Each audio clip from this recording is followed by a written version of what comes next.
제21장 하나님의 영.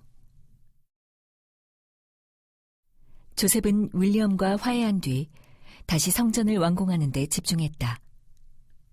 성전은 유럽의 높다란 대성당에 비하면 아담했지만 오하이오에 있는 대부분의 건물보다는 규모가 월등히 컸다. 성전의 화려한 종탑과 나무 위로 살짝 솟은 반짝이는 붉은 지붕은 커틀랜드로 들어오는 여행자들의 시선을 단번에 사로잡았다. 반짝이는 회벽과 화사한 초록문, 고딕 양식의 뾰족한 창문이 달린 커틀랜드 성전은 눈이 부시게 아름다웠다.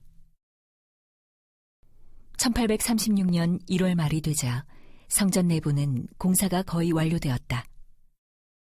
조셉은 주님께서 약속해 주신 성스러운 권능의 엔다우먼트를 받을 수 있도록 교회의 지도자들을 준비시켰다.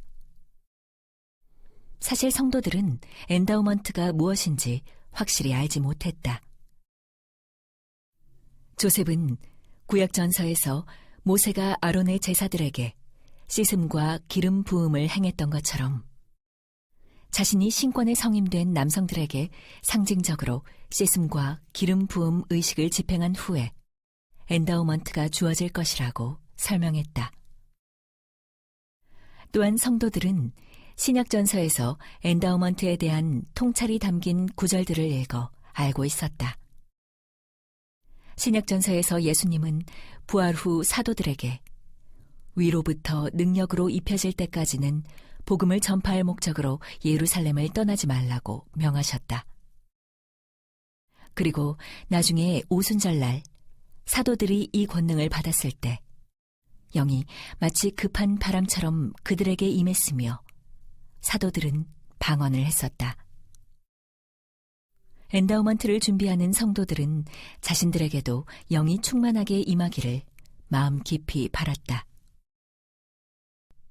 1월 21일 오후, 조셉은 자신의 보좌들과 아버지와 함께 성전 뒤편에 있는 인쇄소의 다락으로 올라갔다. 그곳에서 그들은 깨끗한 물로 자신들을 위해 상징적인 씻음의식을 한 뒤 주님의 이름으로 서로를 축복했다. 씻음의식을 마친 일행은 인쇄소 바로 앞에 있는 성전으로 갔다.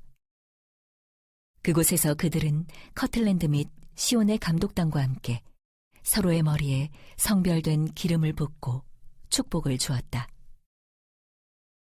조셉의 차례가 되자 조셉의 아버지가 그의 머리에 기름을 붓고 후기의 모세로서 교회를 이끌도록 축복하며 아브라함과 이삭과 야곱의 축복을 주었다. 그리고 뒤이어 조셉의 보좌들도 조셉의 머리에 손을 얹고 그를 축복했다. 의식이 끝난 후 조셉의 눈앞에 하늘이 열리고 미래에 관한 시연이 펼쳐졌다. 제일 먼저 그가 보게 된 것은 해의 왕국이었다. 해의 왕국의 아름다운 문은 불꽃처럼 타올랐다. 조셉은 영광스러운 보좌에 앉으신 아버지 하나님과 예수 그리스도를 보았다. 또한 그는 구약전서의 선지자인 아담과 아브라함을 보았으며 그들 곁에는 조셉의 어머니와 아버지 그리고 조셉의 형 엘빈도 함께 있었다. 조셉은 형을 보고 놀라지 않을 수 없었다. 엘빈은 모로나이가 처음으로 방문한 뒤 얼마 안 가서 세상을 떠났다. 그래서 엘빈은 합당한 권세 아래 침례를 받을 기회가 없었다. 그런데 그런 엘빈이 어떻게 해의 영광을 상속받을 수 있었던 것일까? 물론 조셉의 가족은 엘빈이 지옥에 있다던 목사의 말을 믿지는 않았다. 하지만 그들은 엘빈의 영원한 운명을 어떤 식으로도 전혀 짐작하지 못하고 있었다. 엘빈을 보고 놀라워하던 조셉에게 주님의 음성이 들려왔다.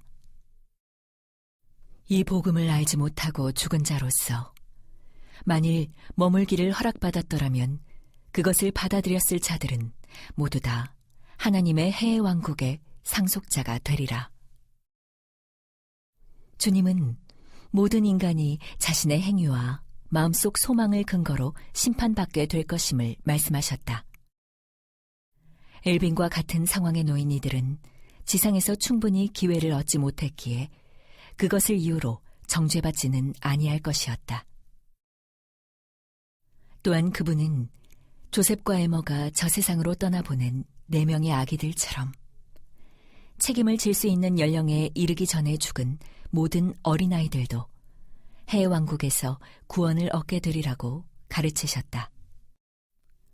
시온이 다친 후 조셉과 그의 보좌들은 다른 방에서 기도를 드리며 그들을 기다리던 커틀랜드 및 시온의 고등평의회 일원들에게 기름 부음 의식을 행했다. 의식을 마치자 이들 앞에서 더 많은 하늘의 시연이 펼쳐졌다. 어떤 이들은 천사들을 보았고 또 어떤 이들은 그리스도의 얼굴을 보았다. 영으로 충만해진 형제들은 그 밤이 다 가도록 앞으로 다가올 일을 예언하고 하나님을 찬양했다. 그로부터 2달이 지난 1836년 3월 27일 아침, 리디아 나이트는 다른 성도들과 어깨를 맞대고 성전 회당에 앉았다. 안내자들은 최대한 많은 사람을 회당 안으로 안내하려 했고 사방은 발 디딜 틈 없이 인파로 가득 찼다. 실내는 1000여 명의 성도들로 북적였다. 전면에 있는 출입구 밖에서는 실내보다 더 많은 사람들이 안에 자리가 생기기를 바라며 자신의 차례를 기다리고 있었다. 리디아는 넉 달 전에 뉴얼과 결혼한 뒤로 이미 몇 차례 성전에 와본 적이 있었다. 이들 부부는 종종 성전에 와서 함께 설교나 신앙에 관한 신학 강의를 들었다. 그러나 오늘 리디아가 성전에 온 것은 그런 이유 때문이 아니었다. 오늘 성도들은 성전에 모여 완공된 이 건물을 주님께 헌납할 것이었다. 리디아가 앉은 자리에서 보이는 회당의 양끝에는 3줄로 된 연단이 있었다. 아름다운 목각 장식을 한 그 연단 너머에는 교회의 지도자들이 자리를 잡고 앉아 있었다. 리디아의 정면은 성전의 서쪽 끝부분으로 제1회장단과 멜기세덱 신권 지도자들이 앉을 설교단이 설치되어 있었다. 그리고 리디아의 뒤쪽에 있는 성전의 동편 벽에는 감독단과 아론 신권 지도자들이 앉는 연단이 벽을 따라 놓여 있었다. 미주리주 고등평의회의 일원인 유얼은 이 연단 옆에 따로 마련된 자리에 앉았다. 리디아는 헌납식이 시작되기를 기다리면서 회당을 떠받치는 높은 기둥들과 연단에 새겨진 아름다운 목각 장식을 경이로운 눈빛으로 바라보았다. 측면 벽에 난 높은 창을 통해 때이른 아침 햇살이 회당 안으로 쏟아지고 있었다. 건물 천장에는 커다란 휘장이 달려 있었는데 이 휘장은 필요할 때 회중석 사이로 내려서 회당의 공간을 분리할 수 있었다. 조셉은 경내에 더는 빈자리가 보이지 않자 연단에서 일어나 좌석을 찾지 못한 사람들에게 양해를 구했다. 그는 성전 근처에 있는 인쇄소 1층의 교실에서 별도의 모임을 열겠다고 제안했다. 몇 분 뒤 경례가 정리되자 시드니가 헌납식의 시작을 알렸다. 개회 이후 시드니는 힘찬 어조로 2시간가량 말씀을 전했다. 뒤이어 잠깐의 휴식 시간이 주어졌지만 거의 모든 회중은 그대로 자리를 지켰다. 그리고 마침내 조셉이 앞으로 나와 전날 올리버와 시드니의 도움으로 준비한 헌납 기도를 올렸다. 조셉은 이렇게 기도했다. 오 주여, 우리가 당신께 비옵나니 당신께서 우리에게 짓도록 명하신 바 곧 당신의 종들인 우리의 손으로 지은 이 집을 받아주시옵소서. 조셉은 선교사들이 지상 끝까지 복음을 전파하기 위해 권능으로 무장하고 세상으로 나아가게 되기를 간구했다. 또 그는 미주리의 성도들에게 축복이 임하기를 간구하고 세계 각국의 지도자들과 흩어진 이스라엘을 위해 기도했다. 조셉은 주님께 이 성도들에게 권능을 부여해 주실 것을 간청했다.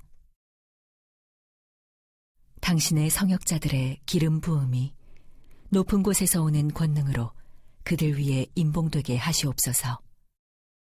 당신의 종들 위에 성약의 증거를 두사 그들이 나아가 당신의 말씀을 선포할 때에 그들로 율법을 임봉하게 하시고 당신의 성도들의 마음을 준비시켜 주시옵소서. 그는 고대의 사도들이 경험했듯이 휘몰아치는 강풍처럼 주님의 영광이 성전에 가득해지기를 간구했다. 오 들으소서, 오 들으소서, 오 우리 기도를 들으소서. 오 주여, 이러한 간구에 응답해 주시고 이 집을 당신께 헌납하오니 받아주소서. 조셉이 아멘하고 기도를 마치자 합창단이 윌리엄 펠퍼스가 새로 작곡한 찬송가를 불렀다. 타는 듯한 하나님의 영 충만하여 후기의 영광이 내림하누나. 옛날의 시연과 축복 회복되오며 천사들도 세상 다시 찾아주네. 리디아는 성전에 하나님의 영광이 가득해지는 것을 느꼈다. 그녀는 회당에 들어찬 성도들과 함께 자리에서 일어나 그들과 한 목소리로 외쳤다. 호산나, 호산나. 하나님과 어린 양께 호산나. 성전 헌납이 완료된 후 커틀랜드는 주님의 영과 권능에 휩싸였다. 그날 저녁에 성전에 모인 조셉과 교회 지도자들은 구주의 사도들이 오순절에 경험했던 것처럼 방언을 말했다. 어떤 이들은 방언하는 사람들 위로 하늘의 불이 임하는 것을 보았고 또 어떤 사람들은 천사들을 보았다. 성전 밖에 있던 성도들은 성전 위에 들이온 밝은 구름과 불기둥을 목격했다. 3월 30일 조셉과 그의 보좌들은 다시 한번 성전에 모였다. 그들은 구주께서 십자가에 못 박히시기 전에 사도들에게 하셨듯이 12사도와 70인 그리고 선교 사업에 부름받은 형제들까지 약 300명에 달하는 교회 지도자들의 발을 씻겨주고자 했다. 조셉은 이렇게 선포했다. 지금이 바로 우리의 희년이요 기쁨의 시기입니다. 성전에 모인 사람들은 모두 금식을 하고 있었다. 조셉은 미리 몇 사람에게 부탁하여 이 자리에서 쓸 빵과 포도주를 사오게 했고 또 다른 몇몇에게는 물을 준비해달라고 부탁해 두었다. 조셉과 그의 보좌들은 먼저 12사도 정원회 일원들의 발을 씻긴 후 차례로 다른 정원회의 발을 닦아주면서 주님의 이름으로 그들을 축복했다. 이들은 몇 시간 동안 서로를 축복하고 예언하며 호산나를 외쳤다. 초저녁이 되자 성전에 빵과 포도주가 도착했다. 12사도가 빵을 자르고 포도주를 따르는 동안 조셉은 말씀을 전했다. 조셉은 그들이 커틀랜드에서 지낼 시간이 이제 얼마 남지 않았다고 언급했다. 주님께서는 권능을 부여하여 그들을 선교사로 보내실 예정이었다. 조셉이 말했다. 온유함과 진지함으로 나아가 예수 그리스도에 대해 가르치십시오. 조셉은 그들에게 종교적인 믿음을 두고 논쟁을 벌이지 않도록 지시하고 우리의 신앙에 끝까지 충실할 것을 권고했다. 온 민족에게 왕국의 열수에 대해 증언하고 복음의 문을 열어주어 70인들이 여러분의 뒤를 따르게 하십시오. 조셉은 이제 교회의 조직이 완성되었으며 그 자리에 모인 사람들은 주님께서 이 시대에 이들을 위해 마련하신 의식을 모두 받았다고 선언하며 이렇게 말했다. 세상에 나아가 하나님의 왕국을 세우십시오. 조셉과 그의 보좌들은 집으로 돌아갔고 이제 12사도가 남은 모임을 이끌었다. 또 한 번 성전은 영으로 충만해졌다. 그들은 예언과 방언을 했으며 복음 안에서 서로에게 권면했다. 천사의 성역을 본 이도 있었고 구주의 시연을 본 이도 있었다. 영의 현신은 끊임없이 이어졌고 이 일은 새벽까지 계속되었다. 성전 문을 나서는 지도자들은 조금 전까지 경험한 기적과 영광으로 말로 다할 수 없을 만큼 가슴이 벅찼다. 그들은 자신이 권능을 받았고 이제 정말 세상에 복음을 전할 준비가 되었음을 느꼈다.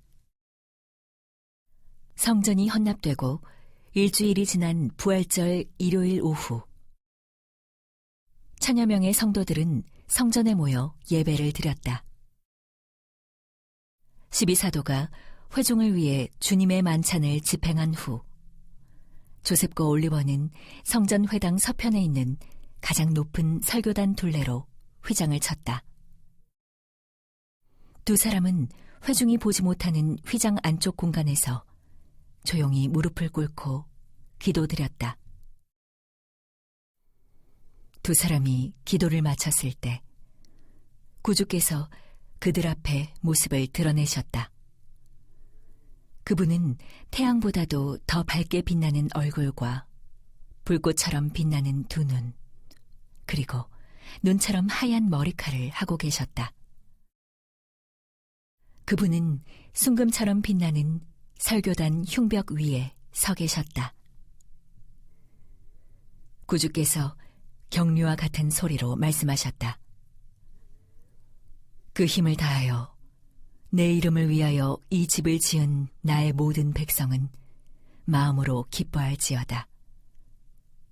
이는 보라, 내가 이 집을 받아들였고 내 이름이 여기에 있을 것이며 내가 이 집에서 자비 가운데 나의 백성에게 나 자신을 나타낼 것임이니라. 주님은 성도들에게 성전을 성스럽게 지키라고 명하시며 그들에게 권능의 엔다우먼트가 내려졌음을 확인해 주셨다. 구주께서는 이렇게 선포하셨다.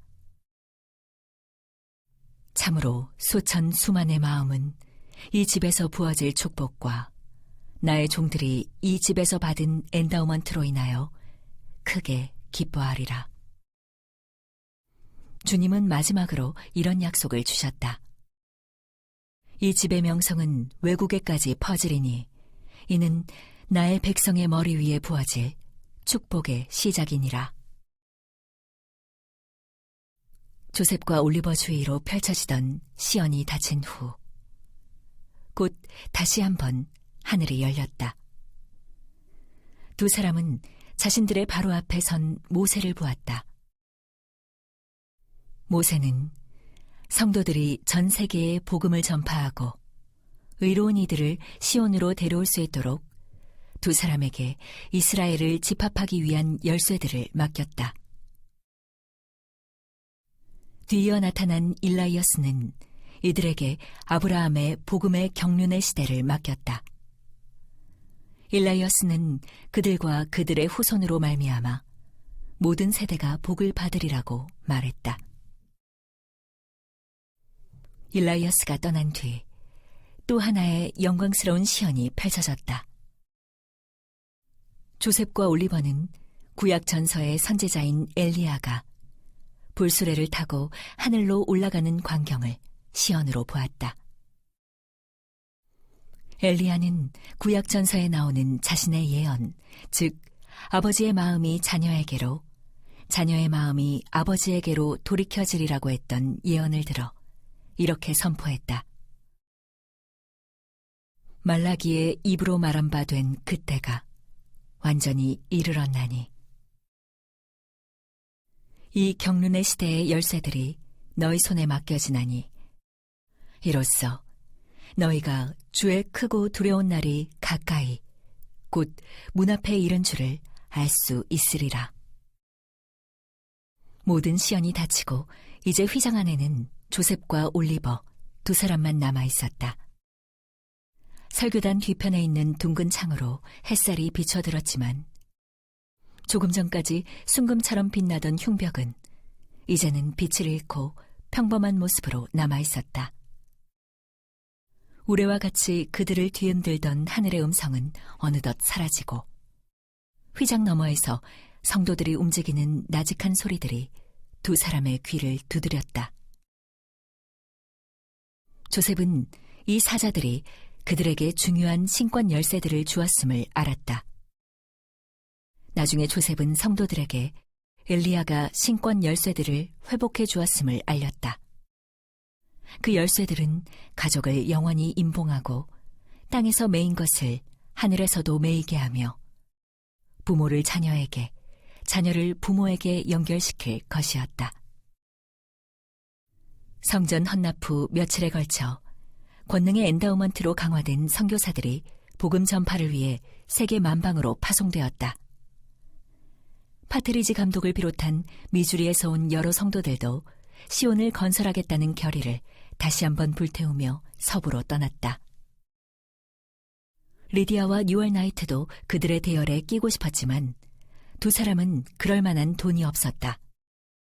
뉴얼은 커틀랜드에서 지내는 대부분의 시간 동안 성전 건축 현장에서 보수 없이 일했었고 리디아는 처음 이곳에 올 당시 수중에 있던 돈의 대부분을 조셉과 교회에 빌려준 터였다. 두 사람 다 그런 희생을 치른 것을 후회하지 않았지만 리디아는 그 돈을 갖고 있었더라면 여비를 하고도 남았으리라는 생각에 안타까워했다. 부부가 여비 마련 문제로 고민하고 있을 때 조셉이 그들을 찾아왔다. 뉴얼 형제님, 서부의 보금자리로 곧 떠나시겠군요. 준비는 잘 되셨습니까? 조셉의 질문에 뉴얼은 아직은 준비가 좀 부족하네요. 라고 대답했다. 그러자 조셉은 리디아를 향해 이렇게 말했다. 제가 어려움을 겪을 때 자매님이 넓은 마음으로 저를 도와주셨던 일을 잊지 않고 있습니다. 그러고 난 뒤 조셉은 밖으로 나가서 리디아에게 빌렸던 돈보다 더 많은 금액을 들고 다시 돌아왔다. 조셉은 두 사람에게 새로운 삶의 터전을 찾아 나서는 여정이 편안할 수 있도록 이 돈을 경비에 보태라고 당부했다. 하이럼 역시 미주리까지 가는 증기선을 탈 오하이오 강까지 자신의 마차로 그들 부부를 데려다 주겠다고 자청했다. 부부가 길을 떠나기 전 조셉 1세는 이들의 집을 찾아와 리디아에게 축복을 주었다. 약 1년 전에 주님은 조셉 1세를 교회의 축복사로 부르시고 성경에 나오는 아브라함과 야곱이 그들의 자녀들에게 축복을 주었던 것처럼 성도들에게 축복사의 축복을 주도록 권세를 부여하셨다. 조셉 1세는 리디아의 머리에 손을 얹고 그녀에게 축복을 주었다. 그대는 과거에 많은 어려움을 겪으며 마음의 고통을 느꼈느니라. 그러나 그대는 위로를 받으리라. 조셉 1세는 주님께서 그녀를 사랑하시며 유월을 보내셔서 그녀를 위로하게 하셨다고 말했다. 그리고 축복사는 리디아에게 이렇게 약속했다. 두 사람은 영원으로 하나가 되리니 고통과 죽음은 물론 그 무엇도 그대들을 갈라놓지 못하리라. 그대는 목숨이 보존될 것이며 안전하고 신속하게 시온의 땅으로 가게 되리라. 축복을 받은 리디아와 뉴얼은 교회와 시온의 미래를 낙관하며 미주리를 향해 길을 나섰다. 주님은 성도들에게 권능의 엔다우먼트를 부여하셨고 커틀랜드는 성전의 높은 첨탑 아래서 번영을 이룩해 나갔다. 성도들은 이 기간에 받은 시연과 축복을 통해 천국을 미리 맛볼 수 있었다. 이제 지상과 천국의 사이에 드리워진 휘장이 활짝 열릴 날이 곧 임박하는 듯 했다.